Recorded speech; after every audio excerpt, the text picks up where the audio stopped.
Hello दोस्तों, मेरी YouTube channel में आपका हार्दिक स्वागत है। तो मैंने अगले वीडियो में सेमेस्टर 1 बीकॉम के स्टूडेंट्स के लिए हिंदी जो उनका कंपलसरी सब्जेक्ट है, तो हिंदी में कहानी का जो पार्ट है उसमें मैंने 3 से 4 कहानियाँ मैंने बता दी है। ये अब लास्ट कहानी है, चीफ की दावत। बीकॉम सेमेस्टर 1 हिंदी सब्जेक्ट, कहानी का नाम है चीफ की दावत। इसके लेखक है भीष्म साहनी। तो दोस्तों, आप मैं जो कहानी आपको सुना रहा हूँ वो ध्यान से सुनिएगा, कहानी को समझिएगा, तो आप परीक्षा में आराम से प्रश्न के जवाब लिख पाएंगे। बहुत ही अच्छी कहानी है ये, चीफ की दावत बाय भीष्म साहनी। तो कहानी यूँ शुरू होती है। चीफ की दावत कहानी भीष्म साहनी द्वारा लिखी गई एक ऐसी कहानी है जो माँ के त्याग और बेटे की अपेक्षा का ताना बाना बुनती है। इस कहानी के माध्यम से लेखक ने एक माँ का दर्द उकेरा है जो अपने बेटे बहू के लिए बोझ के समान है। माँ ने अपने बेटे को पाल पोस कर बड़ा किया, लेकिन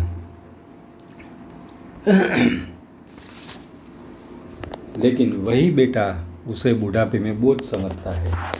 कहानी का आरंभ तब होता है जब शामनाथ नाम का अफसर अपने प्रमोशन के लालच में अपने अंग्रेज चीफ को घर पर दावत पर बुलाता है।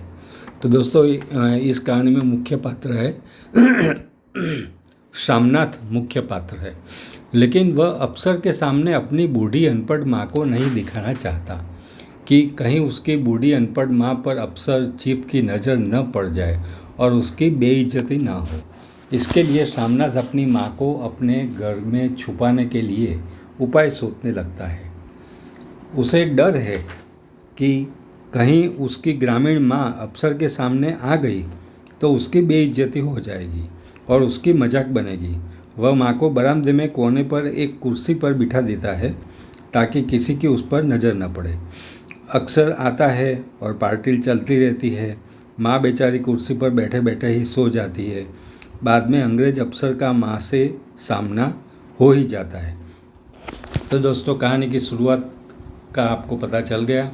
शामनाथ नाम का व्यक्ति अपनी माँ के साथ और अपनी पत्नी के साथ रहता है और उसके जो चीफ है वो उनके घर आने वाले हैं।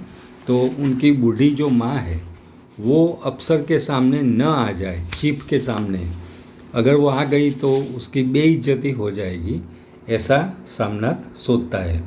अब अफसर आते हैं, मतलब कि उनके चीफ घर में आते हैं और माँ को देखते भी है, माँ से बात भी करते हैं। देखिए अब आगे क्या होता है।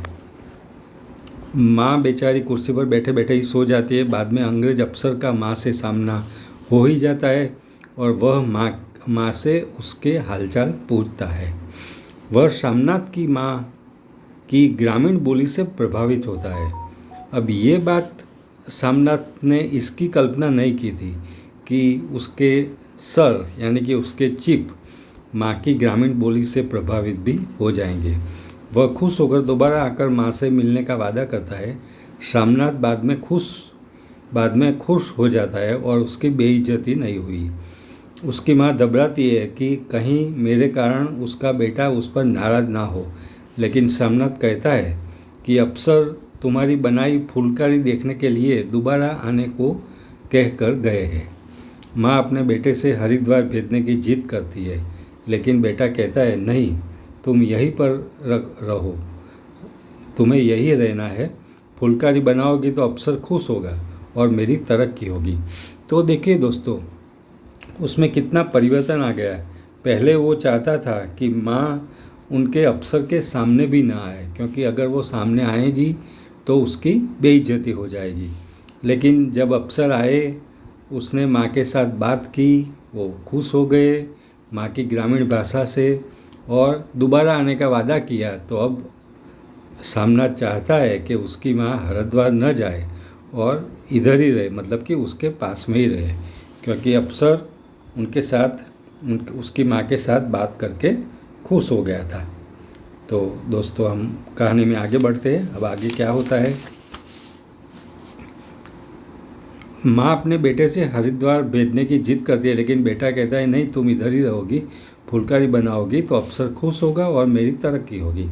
माँ भी अपने बेटे की तरक्की का नाम सुनकर खुश हो जाती है। इस तरह कहानी का अंत होता है। तो दोस्तों कहानी इतनी छोटी ही है, मगर उसका वर्णन इस तरह किया गया है, और माँ और बेटे का जो संघर्ष है अफसर के सामने आना या न आने का, वो हम देख सकते हैं। इस कहानी के माध्यम से लेखक ने एक माँ के भावों को व्यक्त किया है, जो अपनी संतान के लिए हर हाल में सुख चाहती है, चाहे उसकी संतान उसे कितना भी दुख क्यों न दे। तो दोस्तों अब आगे क्या होता है हम देखते हैं, लेखक क्या कहना चाहते हैं इस कहानी के द्वारा। चीफ की दावत मिस्टर सामनाथ के घर पर थी। सामनाथ और उनकी श्रीमती मेहमानों के आगमन के लिए अपने घर में सभी प्रकार की तैयारियां करने लगी। साफ सफाई, टेबल कुर्सियाँ, टिपाइयाँ, नैपकिन, फूल आदि बरामदे में पहुंच गए। ड्रिंक की व्यवस्था की गई, कमरे की सजावट की गई। सामनाथ को इस बात की चिंता सता रही थी कि यदि मेहमान आ जाएंगे तो माँ का क्या होगा, उन्हें कहाँ छुपाए। चीफ के सामने उनकी उपस्थिति पति पत्नी को अच्छी नहीं लगती थी, क्योंकि उनकी माँ जब सोती है तो ज़ोर ज़ोर से खर्राटे की आवाज़ आती है। इसलिए उन्हें कमरे में बंद कर दिया गया है, अथवा पिछवाड़े वाली सहेली के यहाँ भेज दिया जाए।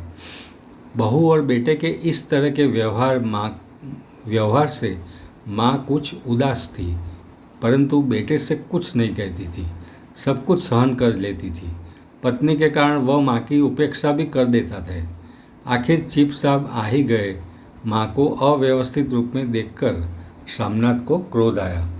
चीफ के आते ही माँ हड़बड़ाकर उठ बैठी, सिर पर पल्ला रखते हुए खड़ी हो गई। वह सकुचाती हुई कांप रही थी। चीफ के चेहरे पर मुस्कुराहट थी। उसने माँ को नमस्ते कहा, हाथ मिलाने के लिए कहा। माँ घबरा गई। देसी अफसरों की स्त्रियां हंस पड़ी। दोनों ने अंग्रेजी में हाउ डू यू डू कहा। चीफ को गांव के लोग बहुत पसंद थे। उसको कमरे की सजावट बहुत अच्छी लगी, यहाँ तक कि फुलकारी देने तक कह दिया। चीफ ने माँ से गाना भी सुना। वे बहुत खुश थे। सामनाथ ने इन सारी बातों से माँ पर रिझ गए। कुछ हद तक अनादर की भावना मिट गई।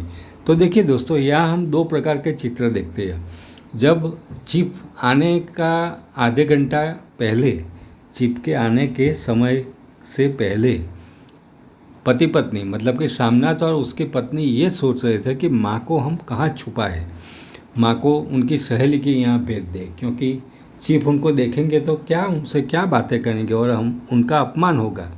लेकिन चीफ ने, उनके जो बॉस है, उन्होंने माँ से बातचीत की। माँ से वो बहुत प्रभावित हुए। तो अब पूरा पुत्र का, मतलब कि सामनाथ का पूरा रवैया बदल चुका है। अब उसको माँ अपनी अच्छी लगती है। सामनाथ इन सारी बातों से माँ पर रिझ गए। कुछ हद तक अनादर की भावना भी मिट गई।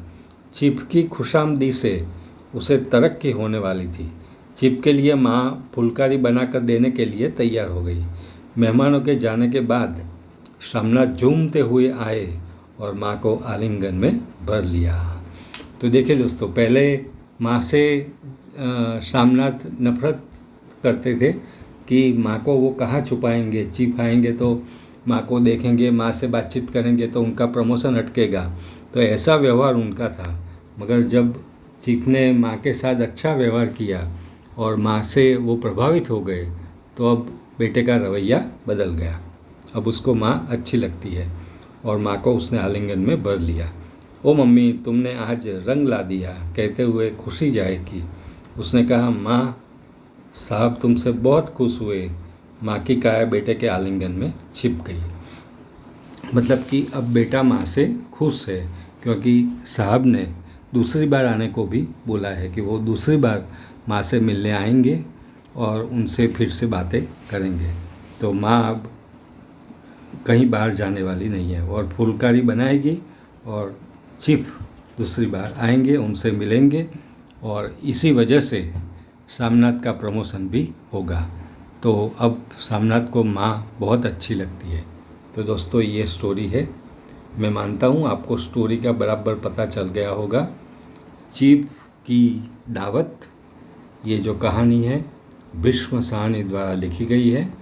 तो ये मैं मानता हूँ दोस्तों कि आप कहानी को बराबर समझे होंगे। मेरे वीडियो को बराबर ध्यान से सुनना, कहानी को बराबर समझना।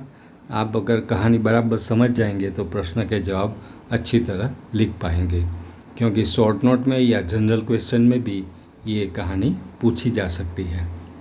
तो दोस्तों मेरी चैनल को लाइक कीजिए, शेयर कीजिए और सब्सक्राइब कीजिए। धन्यवाद।